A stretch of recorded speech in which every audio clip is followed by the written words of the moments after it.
up guys and welcome back to the channel and welcome back to another episode of Sunil's View. Ladies and gentlemen, if you're not yet subscribed to the channel, please consider hitting the like, hitting the subscribe and turn on your post notifications. With that said, let's roll the intro. I grew up in a place where they told you what to chase, told you how to run the race. Every move was on. Gentlemen, what are we gonna be watching on today's video, ladies and gentlemen? Well, today we are gonna be discussing whether it is good to buy an EV car as of right now in India with everything that is going on, ladies and gentlemen. Well, welcome to the Reacts. Well, yes, I know I have the Ferrari web page over here, but this is what I wanted to compare because every single automobile manufacturer in the entire world, whether it be your Ferrari, your favorite supercar as well as hypercar garages in the world, making their own attempt at EV cars, ladies and gentlemen. Remember, these all are cars that are good for driving in their countries and not in India. Here's why, ladies and gentlemen. One of the most, the newest competitor in the wage of, EV is going to be the Rimac Nevera, ladies and gentlemen. You might have seen it in all of the, YouTube channels. If you're not yet seen it, Nevera by Rimac is an absolutely beautiful newest company, ladies and gentlemen. One second. It seems that car is the newest age of EV car that has been taking the world over storm, ladies and gentlemen, and also it has 1000 horsepower. It is also compared to that of a Bugatti Veyron, and here's the best part, ladies and gentlemen. Most of the future end cars like the Ferrari as well as the Lamborghinis have all made it tough to be realizing in the world.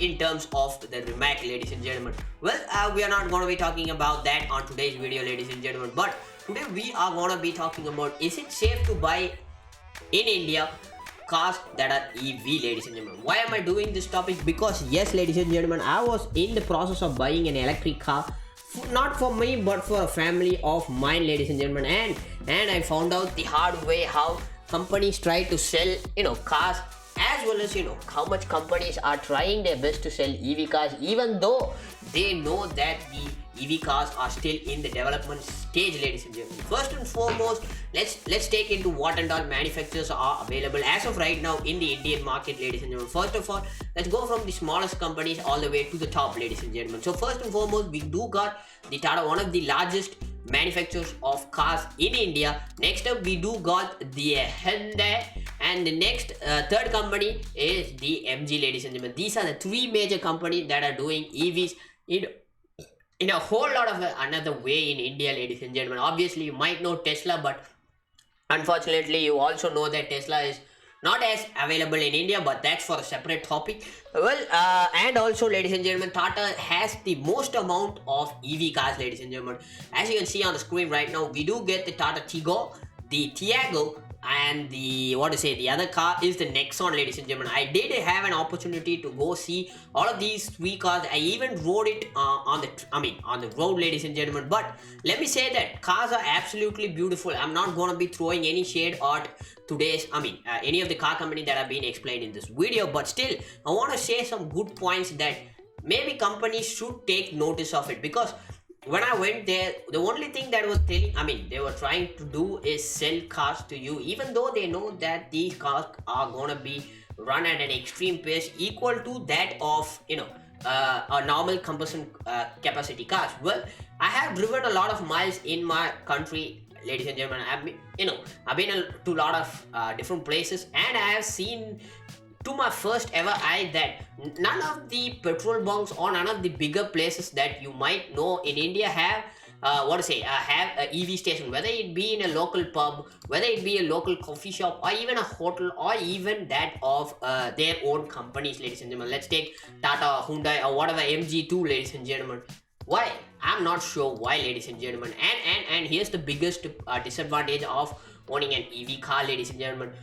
Well, the first and foremost, let me tell you about the Tata, because that's the one thing that I know for sure. Because when I went to Tata, I went to look for all the three EVs and what are the differences and the price point. And I'll explain it about the Tata cars and their range in a separate video. I need to make that for sure, ladies and gentlemen. That is coming sooner than you think. Leave it down in the comment section below so that I will not forget. But for now, let me say that, ladies and gentlemen, I was seeing the Tata Tiago EV last few days before I made this video, ladies and gentlemen, and I found out the hard way that Tata Tiago, the baseline model, cost about 8.9 lakhs, 9 lakhs, ladies and gentlemen, and it has a top range of 150 kilometers an hour. That's pretty bad, ladies and gentlemen. And the top variant about that, considering that accordingly it brings about 220 to 250 kilometers of range, ladies and gentlemen. Here's the issue: if you're buying an EV, or if you're generally buying a car in terms of in disregarding the company, whether you're gonna be buying the Audi or even the Koenigsegg or the Lamborghini or even the Ferrari too, ladies and gentlemen, that's not the point of buying the car. The point of buying the cars is that you must have faith in them, that the car is going to be driven wherever you're going to take it to, whether it's going to be local or whether it can also be as a highway drive, ladies and gentlemen. Let's say you take it on a road trip across in India for about 600 to 700 miles.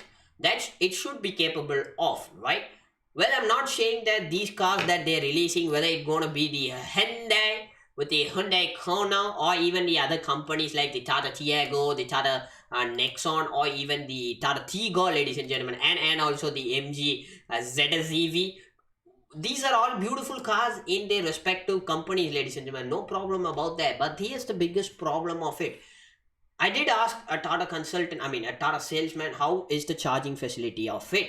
And they said this: only in major cities they do have charger facilities, and that too inside the city. So let's give an example. You're starting from Coimbatore, that's where I live, and we are going to be going all the way to, let's say, Chennai, which is about what, 500 kilometers, which is about 1000 miles. Accordingly, I'm not sure, leave it down in the comment section below. But still, in the 1000-mile journey, all you're gonna get the charger facility is from a Coimbatore inside the city, and next is gonna be inside Chennai.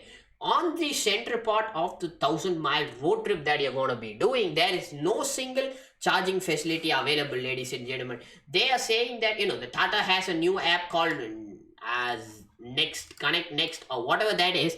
But unfortunately, here's the sad part, ladies and gentlemen. It does show you where the charges are, same as that of a Tesla in USA. But here's the difference between a US, US EV and an Indian EV, ladies and gentlemen. US EV, they are putting the chargers at front and then they are distributing their cars accordingly. In India, they're doing the opposite. Without even introducing a charging system or the fueling of the car, they trying to push many number of cars. And if you do see the Tata cars and Tata ads across the world, they're going to be selling in millions and billions of vehicles per year. That's not the point of selling vehicles, ladies and gentlemen. The main point of selling this vehicle is whether the people that are buying let's say for example, the last year they have sold about 1 million electric cars. That's good. No issue about that. EV cars are the way of future. EV cars are going to be reducing the carbon footprints compared to that of a combustion engine. But here's the major problem of it. What's the use of buying an EV car that is not going to be run not going to run more than about 150 kilometers an hour with a range of 150 kilometers an hour, and you do not get a charger facility for that that specific range if you do cross that specific range? The most of the people that are going to be buying the Tata EV, not Tata, any of the EV cars are just going to be simply sitting at their home collecting dust. What's the use of selling 1 million units of EV cars in India when people are not even driving the EV cars, ladies and gentlemen? That's the point that I wanted to make in today's video. Well, I did ask them how is the charging facilities, how is the company doing in terms of their the charging, rapid charging industries, how they are developing. Because in most of the inner cities you can see that each of their own companies have their own charging facilities, right?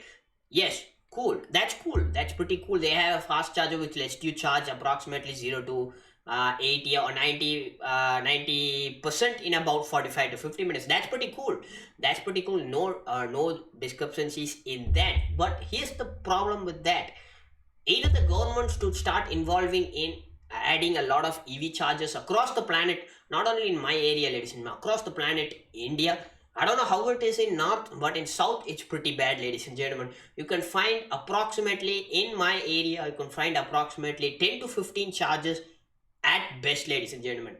And I'll tell you more about that in another part, ladies and gentlemen. Just give me 1 second. Yes.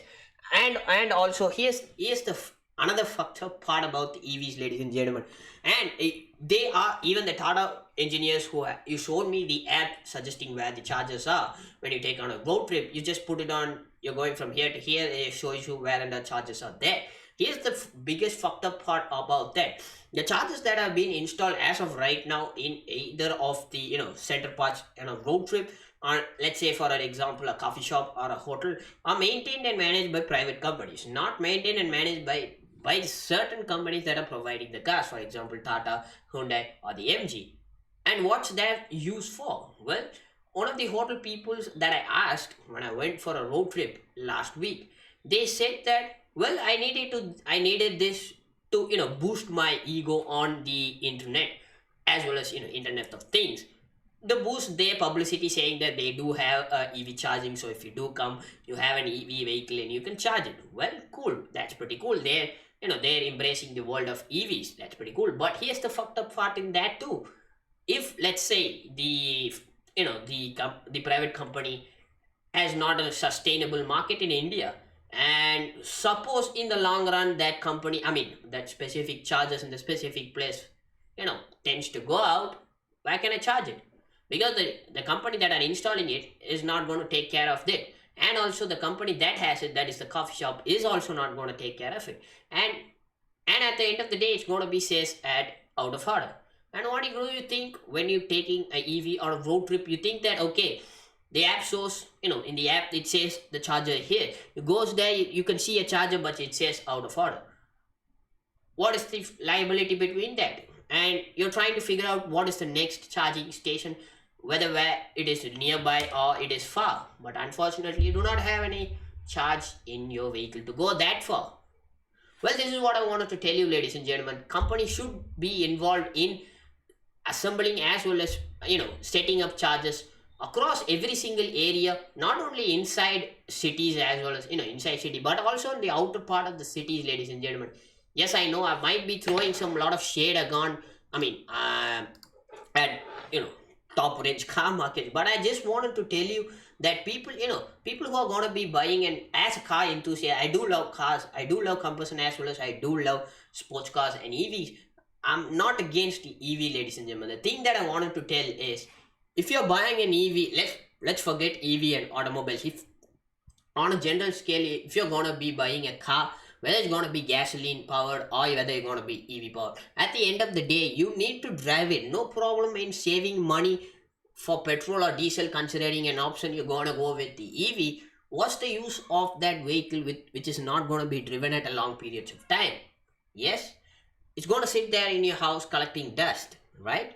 What's the use of buying an EV? You can just buy a normal combustion vehicle in that regards. I'm telling you, ladies and gentlemen. Again, this is all for today's video, ladies and gentlemen. I know I might have, triggered some EV fans across the world. If so, I'm really sorry, ladies and gentlemen. But if you do like this video, you know what to do, ladies and gentlemen. Leave this video a big thumbs up, ladies and gentlemen. And yes, I know I've been off the YouTube game for a minute, ladies and gentlemen. I'll tell you more about that in another video, not for today. But I hope you like this video. In my opinion, as of right now, in the current stages of EV development, do you need to buy an EV car? Just go with a normal combustion engine, ladies and gentlemen. There are many cars that are much more suitable and usable in terms of combustion engines in comparatively to the EV and price reductions, ladies and gentlemen. And if you're gonna be driving an EV, this is for a city purpose only. If you're gonna be driving it within about whatever the range that they claim, you're gonna be driving within that, then EVs are the best. But if you're gonna be buying an EV for a replacement of a combustion vehicle, ladies and gentlemen, I highly suggest you to stay off the EV for quite some time, until the government as well as the company try to improve a little more changes in the world of EV charging durability, as well as the market of EVs and the safeties and regulations behind the EVs. As of right now, they're urgently pushing every single EV into the market for sustained development, ladies and gentlemen, but that's not the point of doing it. That said, ladies and gentlemen, I hope you all love this video. I'll see you on the next episode of Sunil Show. Until then, it's your boy Sunil signing up. Take care and peace.